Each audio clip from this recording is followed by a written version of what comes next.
Hey guys, welcome back. Today we're going to do the Fantastic Four The End, issue number 3 of 6 from Marvel Comics by Alan Davis, Mark Farmer, and Joe Galitz. Alan Davis and Mark Farmer, super cool combo. This book is not it, in my opinion. Last issue, issue 2, and even issue 1, it gave me a lot of questions, and I didn't get answers. So we now at half, and I still don't know what's going on. And I'm, to be frank, I'm not very happy with that at all. I mean, I like mystery. You know what? Maybe we should stop here and just go through the book, and then we got to talk about what I dislike about it, or what I like about it. But that. So first of all, we have Doctor Strange, his daughter, and with Clea's. I mean, this his daughter. It's not Clea, by the way, but talk about he's basically teaching her some, I don't know, life lessons. And to be honest, for me it's just wasting pages and talking mumbo jumbo about she could be the greatest, but her emotions are getting in the way, and she says, well, how can it be, because nothing is more important as love, etc. And then he gives her some kind of a, I don't know, hold her the mirror or something, and that she can look inside and see, oh yeah, okay, yeah, I see what you're going for. What does this accomplish? What has this to do with the story? I don't know. I don't think it's significant at all. I could be wrong. I mean, maybe it's going to be revealed in the last, and the couple 3 issues that remains. But like I said, it's just. But now we go back to the Atlantic Ocean, or mid-Atlantic Ocean, where Namor and Susan is being attacked by, I believe, maybe Atuma's forces, I get. And she calls them a pack of ugly blue barbarians, which I find a little bit strange because the people in Atlantis are also blue. So not sure why she says that. It's not really in her character to say something like that, in my opinion. I mean, not out of the blue, right? I mean, no pun intended. Anyway, but she is, she becomes pretty powerful, and even dealing with this beast. Of course, Namor, who's a simp, is praising her, how good she is, right? And then the other Atlanteans, who are blue, by the way, you're awfully quiet now, right? Saying, hey, we dispatched to pursue these barbarians after the sneak attack on Atlantis. Yeah, so those are Atuma's chosen ones. And he says, hey, Susan, why don't you come back to me to Atlantis? I will protect you there. But she says, no, I don't need you. I'm not the same defenseless girl you kidnapped all those years ago. So she gives him a burn or something. What is with this? I don't know. Her behavior is not something that I don't know. She just seems a little bit nasty here. Anyway, she says that her power has been increasing, right? And somehow she is creating an atmosphere like this one, this block here, block of force field, and creating breathable gas to pass from the water or reduce gravity, so we still float in the air. I mean, that is very, very science-y to me. That's not a word, but you know what I'm saying. And of course, her power is growing. She learns a lot, but what she is now saying is something that Reed Richards would say, right? And Susan Storm, or Susan Richards, Sue Richards, was never the one that has any interest in science at all. Maybe a little bit, but not to this extent. So I don't know. And she says, I need to go find my own way. She leaves this force fields, which caught Namor by surprise, and she's off. Right? Meanwhile, on Mars, this terraformed Mars, Norrin Rad and Johnny Storm comes in, and they haven't seen each other for a year, so they're very happy. And he's learning about, not learning about Alicia's kids, and then, hey, I'm your Uncle Johnny, and then, well, the kids goes crazy and just, I don't know, throwing food at him or something, right? And Ben is then the instigator, and the kids, they say, yeah, let's do that, because funny, right? I mean, should you question that? But, somehow it's funny, and he likes it a lot because, Johnny pranked him a lot, so it's some kind of a payback. Seems a little bit childish to me, but you know what? I'm okay with that, right? I mean, it's not that bad. Meanwhile, at this spaceship where, well, a lot of races are coming together as some kind of a tribunal, I guess. And so I believe this is Charles Xavier's former wife, Lilandra, from the Shi'ar. And there's some kind of a galaxy-wide shockwave coming from Earth. Uh-oh. More questions. And then we go to Earth space, where Reed, who is work obsessed, trying some experiment with Wyatt Wingfoot with Fundra here, and he's launching this Herbie probe to this, I believe, portal, and then something happens, and he says, "Totally irrecoverable," says Wyatt. So the experiment, whatever it was, failed, and he's pretty angry. He's just, I don't know, exhausted. He says, "I cannot find what I'm missing." And there's this shadow here, and looking at Reed. I mean, and I'm not sure why he's so frustrated. I mean, teleportation or technology of that shouldn't be a problem for the mighty Reed Richards, who is probably, in my opinion, the smartest man on Earth. His intellect is unparalleled. Maybe Doctor Doom, and even Tony Stark. But I think when it comes to heroes, Reed Richards is way, way smarter than Reed Richards. Just a personal opinion. But I don't get why this. I mean, unless this is something totally different. But it looks like some kind of a teleportation issue. Should be really a problem for him. Anyway, moving on. So on Mars, Johnny wonders why he was put in this old Fantastic Four suit from back in the day. Well, Ben says, well, it keeps you out of trouble. He says, what do you mean? Didn't you ever wonder about the Inhumans who wear masks all the time? He says, it's kind of tradition. Nearest I can make out is a symbolic public apology for looking too human. The Inhumans don't like human faces? So it's some kind of a more ancient, and since they are moving to Mars, some kind of a fundamentalists are pushing to return to the old ways. What is wrong with that? What is wrong with that? I mean, I don't know if fundamentalist, this is the right word. If people want to go back to the old ways, and it clearly depends what the old ways were. I mean, it's a peaceful but very traditional. I say, yeah, why not? I mean, I wish we could go back to our traditional values. But of course, it's very, if it's dangerous and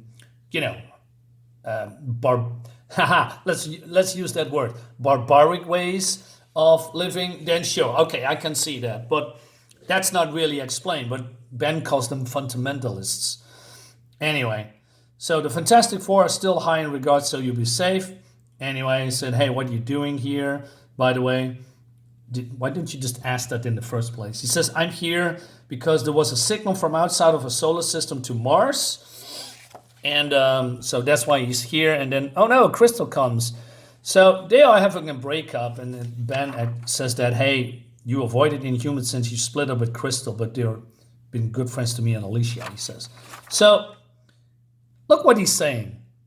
Crystal, you look awesome. And the mask is new. It's ceremonial. It's hot.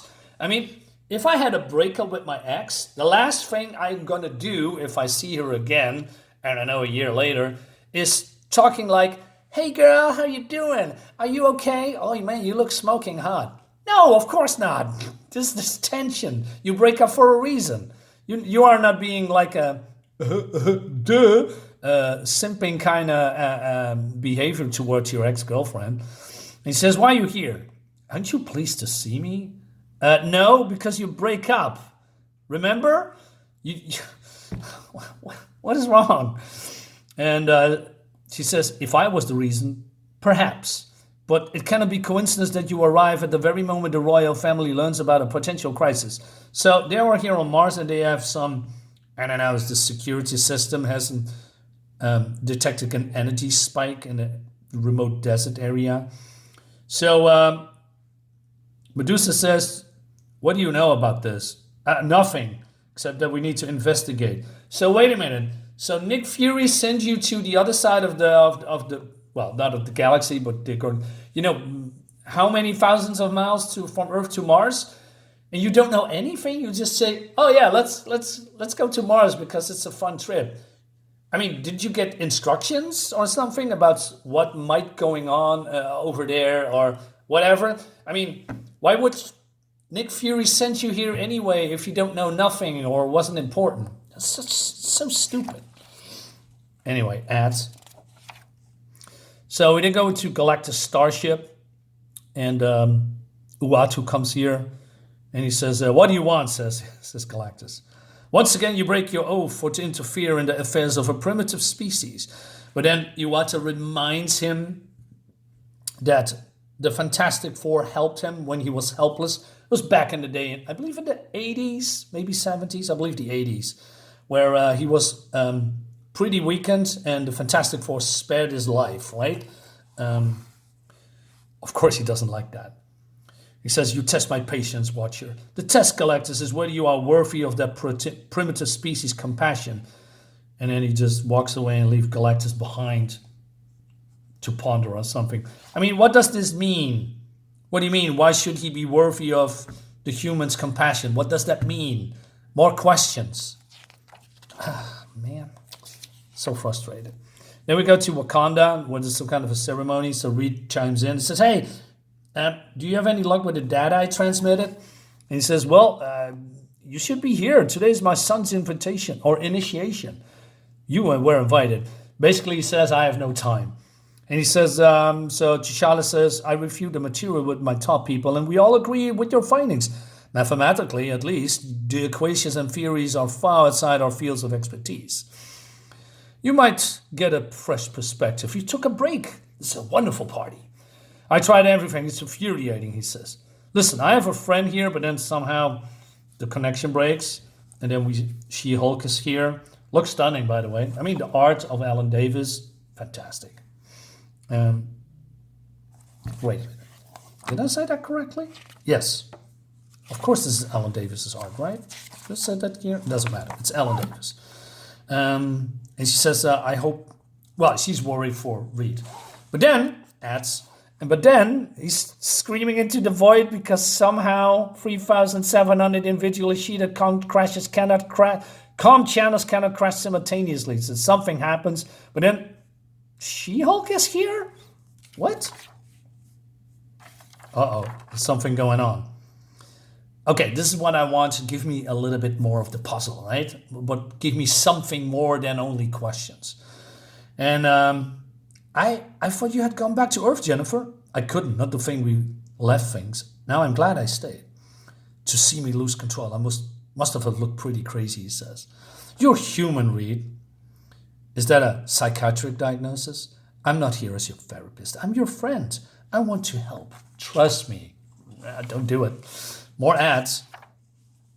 Meanwhile, at the bottom of the Atlantic Ocean, I'm not sure if it's at the bottom, but there's some hydrothermal ridge, and she is looking for some runes in Agatha's tome, and she wants to, translate it, but then a vent opened on her ship, and it sends a spiraling, dude, it sends more ads. It sends a spiraling, right? And, his ship is getting damaged and, things go wrong. She's been sucked into, I believe, this vent, or she crashed somewhere. And then we go to Mars again where, the Inhumans, Surfer, and part of the Fantastic Four are, looking for the signal. And, but then they're being shot out of the sky. And, oh no, it's a Kree sentry, right? Hidden here centuries ago and activated by that signal. How do you know that he was hidden here centuries ago and was activated by the signal? How? I don't know. I didn't see that, right? Anyway, so this is the antagonist for them here on Mars, right? And that leads us to the next issue.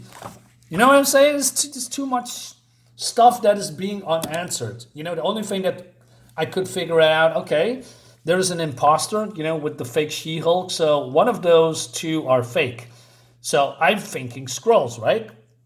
Could be wrong. I could be totally something else.